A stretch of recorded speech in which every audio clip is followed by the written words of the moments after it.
অনেক দিন আগে বাইরে চিকেন চাপ খেয়েছিলাম, তো ওইটাই আজকে ভাবছি বানাবো।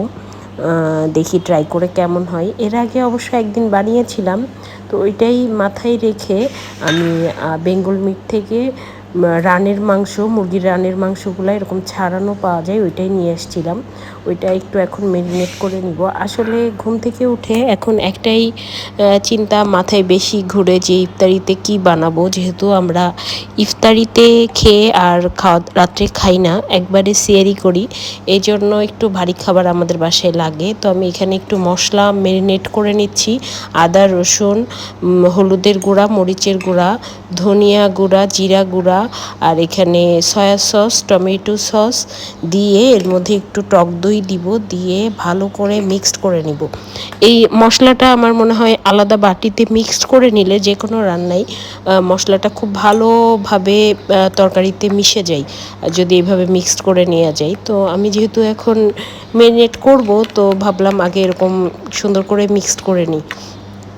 তো এখন এগুলো খুব ভালো করে মেখে রেখে আমি 2 ঘন্টা আগে মেখে রেখে দিয়েছিলাম ইফতারির। তারপরে ইফতারির সময় ভেজে নিব, তো এই জন্য 2 ঘন্টা আগে এভাবে মেখে রাখলাম। আর আমার এই যে হাত দিয়ে মাখালে মনের মধ্যে মনে হয় যে খুব ভালোভাবে সব কিছু ঢুকছে, আসলে জানি না। তো এখানে আমি তেল গরম করতে দিয়েছি, যেহেতু ডুবো তেলে ভাজতে হবে, এই জন্য ছোটো ফ্রাই প্যান নিয়ে নিয়েছি যাতে তেল ওয়েস্ট না হয়। আর এখানে আমি নিয়ে নিয়েছি বেসনের মধ্যে এখন খুব ভালো করে আমি একটা একটা করে বুকের মাংস নিয়ে ভালো করে বেসনটা সেট করে নিব, মানে আটকে নিব আর কি।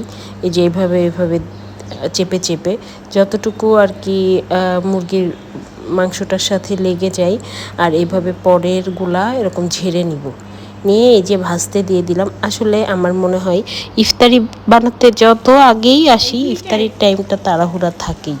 আর এই টাইমটাই আমাদের বাসায় যে গ্যাস কমে, যদিও এটা মিডিয়াম টু লো হিটে ভাজতে হবে।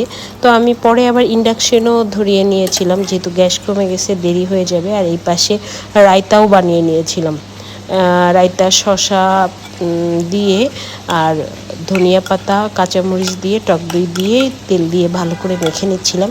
একটু ভেজা ভেজা টাইপের কিছু হলে এই চাপের সাথে পরোটা দিয়ে খেতে ভালো লাগবে। চাপটা তো শুকনা শুকনা, এই জন্য। আর এই আরেকটা জিনিস, আচার দিয়ে পেঁয়াজ মাখা, এটা কিন্তু অনেক মজা লাগে, এটা দিয়ে অনেক কিছুই খাওয়া যায়। তো সব কিছু শেষ, এখন টেবিল সেট করে নিচ্ছি। তো আজকে ছিল এইটাই আমাদের ইফতারিতে। চাপটা বেশ মজা হয়েছিল খেতে, বাচ্চারা বেশ প্রশংসা করেছে।